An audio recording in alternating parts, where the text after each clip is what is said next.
तो ये मेरी थर्ड ट्रेड है न्यूयॉर्क सेशन की और ओवरऑल डे की चौथी ट्रेड। एक्चुअली ये ट्रेड में यही इशू हुआ कि वैसे तो ट्रेड अच्छी थी। इशू ये हुआ कि मैं परफेक्टली अभी ये इसमें सब सिनारियो परफेक्ट बैठ रहे थे। मार्केट 0.5 के लेवल से रिजेक्ट हुई थी। ये 1 आवर की ओपनिंग क्लोजिंग के आसपास ही थी मार्केट। जैसे आप देखो ये ओपनिंग क्लोजिंग 0.5 तो बहुत पैरामीटर्स लग रहे थे। और ट्रेड क्या हुआ कि यहाँ से मैंने फिब लगाई, जिस फिब में मेरे को नहीं नहीं बोलते समय 0.5 की ये जो कैंडल है 0.5 की ये यहाँ पर जो क्लोज हुई है, तो 0.3 में 2571 में मैंने एंट्री बनाई यहाँ से। जो एंट्री क्रिस्टल क्लियर और पिक्चर परफेक्ट थी। मैंने पहले एसएल इसके ऊपर रखा था जो 65 पिप्स का था और मेरा टारगेट था ये ओपनिंग क्लोजिंग या फिर 100 पिप्स आसपास, मतलब 60 तो मैं एक एक्सपेक्ट कर रहा था, 60 या 60 तो मेरी आसपास यहाँ पर ट्रेड बनी थी और 100 पिप्स में एक्सपेक्ट कर रहा था परफेक्टली यहाँ पर 11-15 को।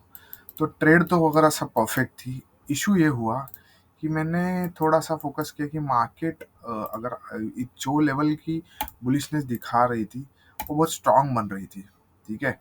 तो ये स्ट्रांगनेस में ये लो, ये इसके बाद तो मैं बहुत श्योर हुआ था कि ये लो या हाई फिर ये लो बना, लेकिन मार्केट ऊपर लिक्विडिटी लेने गई और लिक्विडिटी के समय ऐसा हुआ कि मेरा जो एसएल यहाँ पर था तो मैंने ये यहाँ पर रखा। उसके पीछे रीज़न ये था सिंपल एंड सोबर कि यार ये ओपनिंग क्लोजिंग है ये वाली, और उसके साथ साथ ये कैंडल का वीक था।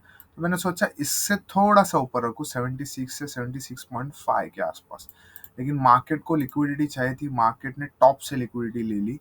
अगर एसएल में साला 15 पिप्स ऊपर ही रखता तो भी अच्छा होता, लेकिन जो एसएल मैंने ऐसा रखा इस वजह से बहुत बड़ा घटिया प्रॉब्लम हो गया। और जो एसएल हिट हो गया रात को 1:30 बजे। आई वॉज वेटिंग कि ट्रेड मेरे फेवर में जाए और यहाँ पर पोजीशन भी ऐड करी जा सकती थी, लेकिन मार्केट जो कॉश हो गई वहाँ से 100 पिप्स टॉप से। और बाद में जो मेरा टारगेट भी सुबह दिया 11:30 बजे, दैट वाज फॉर डिवास्टेटिंग।